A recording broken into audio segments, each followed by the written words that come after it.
welcome back to Stan's Cutlery Universe. And it's Thursday evening, but this is going to be my Fixed Blade Friday. Doing this because I have a lot of stuff going on tomorrow, and plus there's nothing wrong with doing a few videos ahead of time. But Fixed Blade Friday is brought to you by none other than Harold at HT's EDC. So my background's a little different. This is the door to my back deck. I got a little bit of work I got to do. It's owning a house. What I decided to do is this is 4 more clasp knives, large clasp knives. I was going to do 4 more weeks, and I thought, you know what, I've already done 2 or 3. I'm like, I'm just going to put the last ones together. The knives are size-wise the same, but the cover materials are all totally different. So first up, we got the Rough Rider RR142. This is white smooth bone.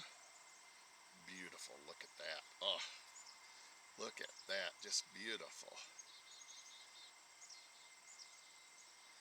Man, that's just a beautiful piece. Oh, looks like all of them just banging, you know, going in there. 440 stainless. Man, just a beautiful piece of cutlery. Made in China. Big, fits your hand well. But yeah, just a beautiful piece of cutlery. I really like these. It's got a fluted horn, a fluted bolster. Man, the build quality on all these are just fantastic. Brass linings. Sorry, trying to get it to where you can see. I think the glass behind me is kind of messing with it, but yeah, just absolutely beautiful. This one here, I'm a little bummed. This is the Rough Rider 144. And I'm really thinking of reaching out to Smoky Mountain Knife Works because they say they're back for life, and see if they got one that they'd replace this with. Even though I'm not necessarily the first owner, this is buffalo horn.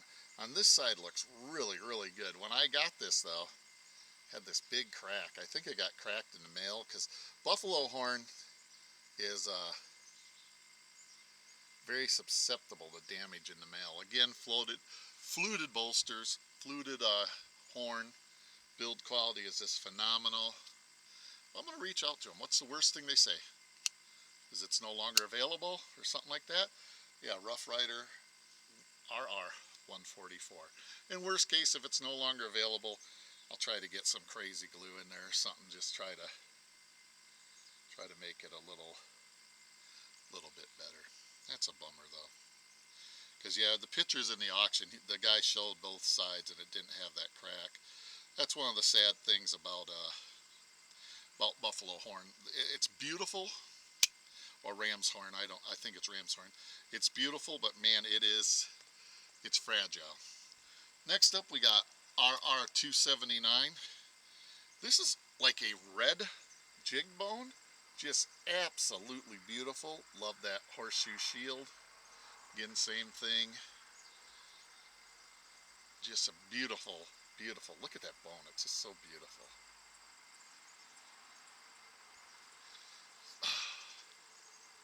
And I'm not trying to rush this video. It's just, I just want to get the 4 shown. Man, just absolutely beautiful pieces. Oh, doggone. That is some beautiful jigging and some beautiful red bone. Last up is the RR509. This is imitation tortoiseshell. Look at that. Oh, tell me that it's not beautiful. Big old slab of imitation tortoiseshell there, just to make you drool. Again, this is the one I'll do a little bit more of. All of them have match strike nail nicks. All of them have the Rough Rider, either the tested or they all have the tested. And then they have the Rough Rider scroll there. They all have their, sorry, trying to get the light just right. The 440. There we go. Razor sharp on the blade. China down on the tang. All of them have sharpening choils right there. Just beautiful how they're put in there from the factory. These are just absolutely beautiful knives. all of them are just amazingly built. And like I said on my Rough Rider, uh, goodness, I'm having total brain fart. Rough Rider traveling box challenge. I am a Rough Rider fanboy. I'll be the first one to admit that. But at the same time, if I see something wrong with them, I am going to point it out. Sorry, the sun's coming in right there, and it's blinding me. I am going to point out if there's something wrong. And you know, case in point, the crack. Oh, let's check them all for centering. Ooh, that one's all. The one with the crack is also heavily to the pile, to the show side. White bone's right down Broadway. Red bone is heavily to the show side. Let's see what the tortoiseshell is. Listen to this snap. I have done nothing to clean them. Heavy to the show side again. That's interesting. Kind of like a common thing with them there. But yeah, I think I will reach out to Smoky Mountain Knife Works Rough Rider. What's the worst thing they tell me is that there's nothing they can do. They're no longer in production. Or, yeah, send it in, they'll fix it. It'll be an interesting test. I'll probably reach out to them tomorrow because it's 7:30 at night here on the 7th of August. So nobody will be there. I'm going to get a drink, sorry. Drinking some good homemade lemonade. Lemon juice, some stevia, and purified water. Can't ask for better than that, you know. It's really good, it's refreshing. I'm really big on iced tea, but sometimes you gotta have something different too, and that's what that is. But yeah, I'm not gonna drag this video out. I hope you enjoyed seeing all these. I'm gonna show them all again. I'll open them all up now. Show them all again. Then I'm going to probably sign off. Thank you HT for making this really cool open tag. It's fun to show these big knives. There'll be more folding hunters down the road for sure. I just thought, you know, I felt like I was just dragging it out too long. And when you're showing the same exact knife other than cover material for like a month, it gets kind of old. So, white bone again. Beautiful. Just beautiful. Ram's horn. Look at that. Wow, what a beautiful piece. Red jig bone. That I really like that. I love the way that the bones soften that, you know, that is just absolutely beautiful. And last but not least, the imitation tortoiseshell, and that is stunning. And this natural light imitation tortoiseshell is just plain stunning. Oh man. Whew. Well, thank you all for watching. I appreciate you all. Hopefully if the weather holds out, I'll be mowing my other property's lawn when this comes out. I got everything fixed on the Suburban and my mower, so I should be able to do it. If it's raining though, I don't know, I'll have to go into town, so I'll just still take care of that. But hopefully that's where I'm at tomorrow when you all are watching this. I'm or at least when this posts, I'm over at my other property mowing because it needs to get done. I had some problems with my Suburban, and I had my mower need blades, and that grass over there I drove by a couple days ago, and it looks like an abandoned house, and I hate that because that's when crap starts happening in that houses, you know. So I got to get over there. It's just, you know, it's one thing or the other. It just that's just life, you know. But I realized the other day, I'm gonna go on a little ramble here. But I realized the other day is it's how you handle things. You can either blow up, throw stuff across the room, throw a temper tantrum, and guess what? Exact same situation's still there. I'll be honest, that's how I used to handle things. Or you can step back a minute, think, try to calculate all the options you have with what's going on, and then deal with those options.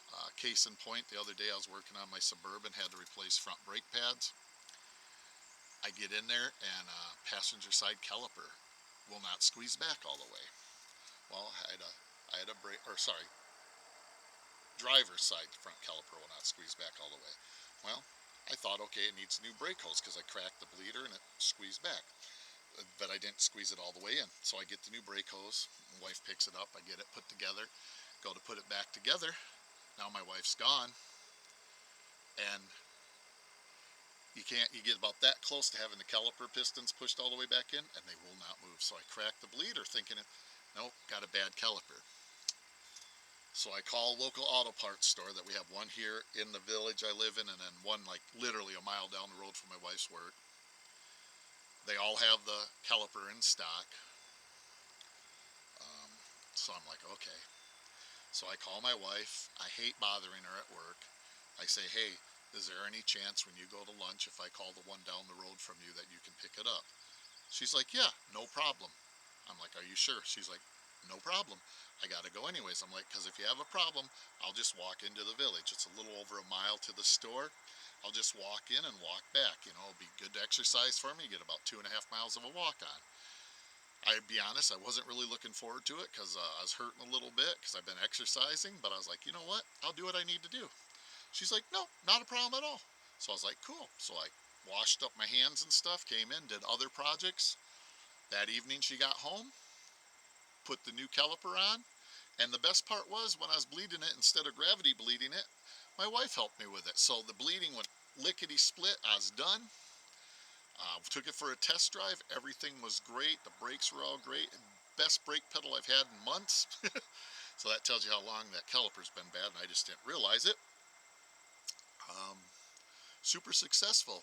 Now, mind you, a year ago, I would have blown up. I would have had a temper tantrum. I would have been 2-year-old Stanley.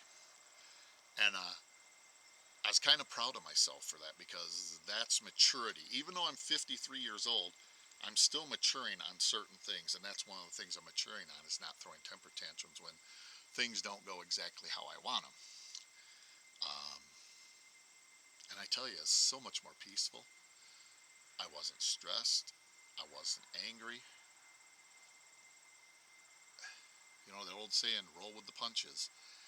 And I'm so glad that in that situation, I rolled with the punches. That was awesome. It was a good thing, and I'm proud of myself. I know it's to some would like, geez, Stan, that's kind of sad that you just, you know, and I knew that for years that this thing do, but I was not capable of doing it. That might be the way of, yeah, that's the exact way of saying it. So, you know, maturing to where I am capable of doing that is, for me, that's pretty cool. Well, thank you all so much for watching. I appreciate you all. If you watched the whole ramble, I appreciate that too. Um, you know, we're all growing up, even as adults. We're still growing up in certain aspects. I appreciate you all. Hopefully everybody's having a wonderful Friday. With that being said, I hope you like the knives. Um, thanks for watching. Please like, subscribe, share, and comment. And live long, prosper, collect.